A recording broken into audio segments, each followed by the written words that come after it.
There are certain mornings in late September that seem to arrive with a kind of quiet permission. The air carries just enough chill to remind you that summer has truly passed, and the light falls golden and unhurried across everything it touches.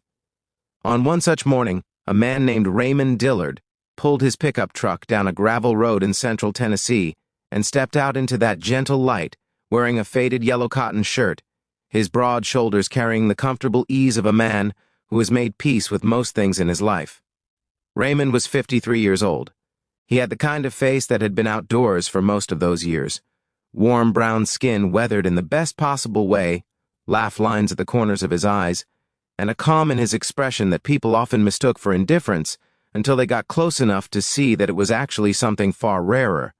It was contentment, not the kind you buy or perform, but the kind you arrive at slowly, after enough years of learning what truly matters and what simply doesn't. He had driven 40 minutes from his house in Murfreesboro after seeing a handwritten index card on the bulletin board at the hardware store. The card read, in neat, careful letters, 1963 Cadillac. Runs maybe. $50. Call Hester. Beneath the number, someone had added in pencil, almost as an afterthought, serious inquiries only. Raymond had stood in front of that card for a long moment. He wasn't a car restorer by trade. He was a retired high school shop teacher who spent his days working with wood in his garage, making furniture for people who couldn't afford the kind sold in stores. But something about that card stayed with him through the afternoon, followed him into the evening, and was still sitting quietly at the back of his mind when he woke the next morning before dawn. So he called. The woman who answered was named Hester Calloway. She was 81 years old and spoke in the measured, deliberate way of someone who has decided that every word ought to earn its place in a sentence. She told Raymond the car had been sitting in her late husband's barn for more than 20 years. She told him she didn't need the money particularly, but she didn't want to just give it away either because Earl, her husband, had always said that things given away too freely weren't properly appreciated. $50 felt right to her. Respectful, she said. Not charity, but not greed either. Raymond had said that sounded exactly right to him. Now he stood at the end of that gravel road looking at a barn the color of an old penny, its wood gone silver gray in patches, its roof sagging just slightly on one end in the patient, resigned way of very old things. The barn doors were open, and there, half in shadow and half in that September light, sat the Cadillac. He walked toward it slowly. Even under 30 years of dust and the amber rust that had crept across its hood and roof like a slow tide, you could see what it had been. A 1963 Cadillac sedan DeVille, long and wide and built with the kind of unhurried confidence that American cars carried in those years, when people still believed that bigger meant better and chrome meant something. It was the color of a dried autumn leaf now, the original paint buried somewhere beneath all those years of weather and stillness. The front grille caught the morning light and threw it back in pieces. Raymond stood beside it the way you stand beside something that commands a certain quiet. He ran one hand along the hood, and the rust came away on his palm in a fine reddish powder. Behind him, a screen door opened, and he heard the careful footsteps of someone navigating porch steps with intention. Hester Calloway was a small woman with white hair pinned back simply and eyes the color of creek water in summer, clear and moving and more perceptive than most people expected. She wore a house dress and cardigan and carried 2 mugs of coffee without being asked whether Raymond wanted any, which told him immediately what kind of woman she was. She handed him a mug and stood beside him looking at the car. Earl drove it to church every Sunday for 11 years, she said. Then he stopped driving altogether, and neither of us could quite bring ourselves to sell it. So it just stayed. Raymond nodded. He understood that kind of staying.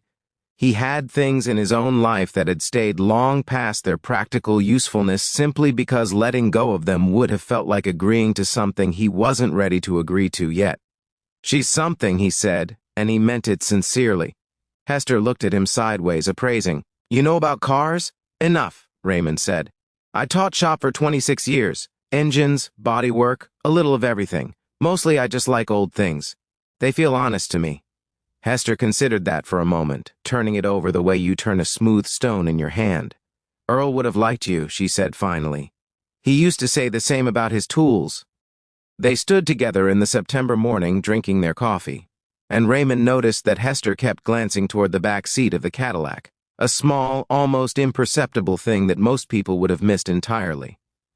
But Raymond had spent 26 years watching teenagers try to conceal things, and he had developed a particular sensitivity to the way people's eyes moved when something was on their minds. He didn't say anything yet. He finished his coffee and walked around the car slowly, crouching to look beneath the frame, opening the hood with Hester's permission, listening to the particular silence of an engine that has been still for too long. He noted the tires, gone hard and cracked. The interior, surprisingly intact, the bench seat upholstered in pale blue fabric that had faded to the color of old sky but hadn't torn.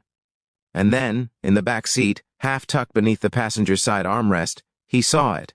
A small wooden box about the size of a shoebox but clearly handmade, with a brass latch that had gone green with age. It sat there with the patient self-containment of something that had been placed carefully, and then simply waited. Raymond opened the rear door. It took some effort, the hinges slow with disuse, and he looked at the box without touching it. Then he looked back at Hester. She was watching him with those creek-water eyes, and her expression had shifted into something more complicated than the quiet calm she'd worn all morning. There was a weight behind it now, something held carefully for a long time.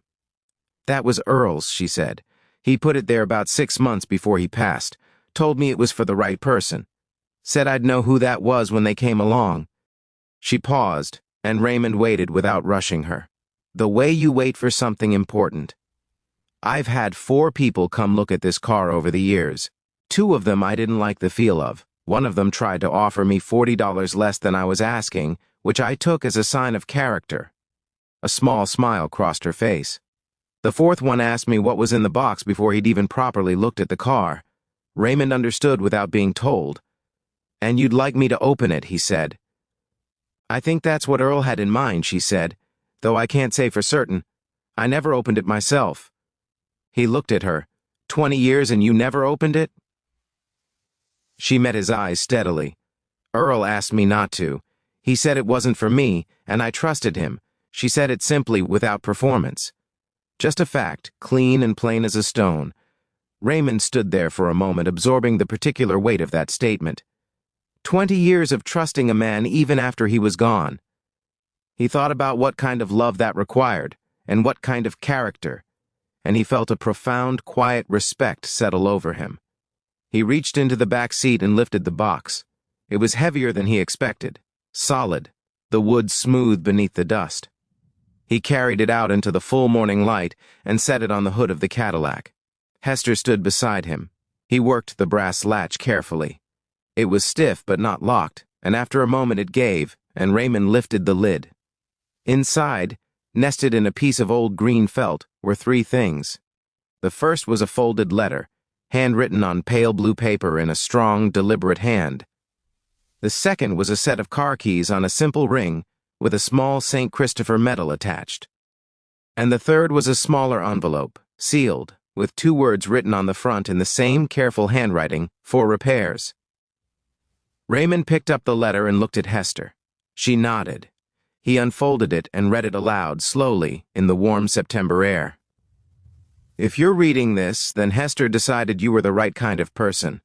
I trust her judgment on that completely, as I trusted it on everything for 53 years. My name is Earl Calloway. I was a mechanic for 31 years and a husband for 53 and a father for 48, and of all the things I was, the one I was most proud of was being someone people could count on. I'm leaving this car for a stranger because I believe that kindness between strangers is one of the finest things a human being is capable of. It's easy to be kind to people you love. It costs you something to be kind to people you don't know yet. This car ran well and can run well again. She needs work, but she is worth it. Most things that have been neglected for a while are still worth it. Please remember that. The envelope contains $300 toward whatever she needs. It isn't much, but it's an honest contribution from a man who always believed in paying his fair share of things. Take care of her. Drive her somewhere beautiful. Think of me if you do. Earl Calloway, October 2001. Raymond finished reading and stood quietly for a moment. The morning had gone completely still around them. the way mornings sometimes do when something true has just been said out loud. He heard Hester make a small sound beside him, and he looked over to find her with one hand pressed to her sternum and her eyes bright but composed. The expression of a woman who has been carrying something for a long time and has just felt it shift slightly, become a little lighter. "He never told me what was in it," she said softly. "Not even a hint." Raymond folded the letter carefully along its original creases and held it out to her. She shook her head. "He left it for you," she said. Raymond looked down at the letter in his hands and then back at the Cadillac sitting there in the autumn light with all its rust and its age and its considerable patient dignity. He thought about Earl Calloway, a man he had never met, a mechanic who had loved his wife with the kind of faithfulness that doesn't require explanation or proof. A man who had put $300 and a set of keys and a piece of his philosophy into a wooden box and trusted his wife to find the right person to receive them. He thought about what it meant to live in such a way that the kindness you intended outlasted you by 20 years and arrived, still intact, on an ordinary September morning. Raymond thought about his own life, the furniture he made for people who couldn't afford better, the students he had stayed after school with, the ones who needed someone to believe they were capable of making something with their hands, the small, accumulated choices of a life lived with some attention to other people. He thought about how those things don't always announce themselves, how they sit quietly in wooden boxes waiting for the right morning. "I'll take good care of her," Raymond said, and his voice was steadier than he expected. Hester nodded, and something in her face eased. "I know you will," she said. "That's why I called you back." He blinked. "What do you mean?" "I had 7 calls about that card," she said simply. "I only called you back." Raymond looked at her for a long moment. "What made you choose me?" Hester picked up her coffee mug from where she'd set it on the barn door and looked at him with those clear eyes. "You asked how long she'd been sitting there before you asked what was wrong with her," she said. "Most people lead with the problems. You led with the history." She paused. Earl would have done the same. Raymond drove home that evening with the Cadillac on a trailer behind his truck, the wooden box on the seat beside him, and $300 in an envelope tucked carefully in his shirt pocket, close to his chest. Over the following months, he worked on the car in the slow, unhurried way he did everything, a little at a time on Saturday mornings and Sunday afternoons, the radio on low in the garage. He replaced the engine seals and the brake lines. He had the upholstery cleaned by a woman in town who did beautiful work and charged fair prices.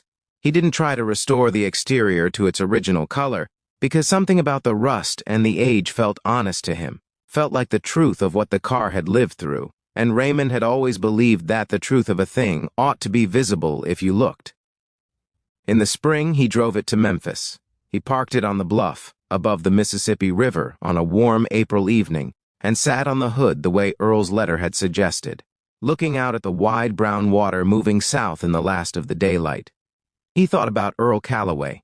He thought about Hester, who had trusted a man's judgment for 20 years without needing to verify it.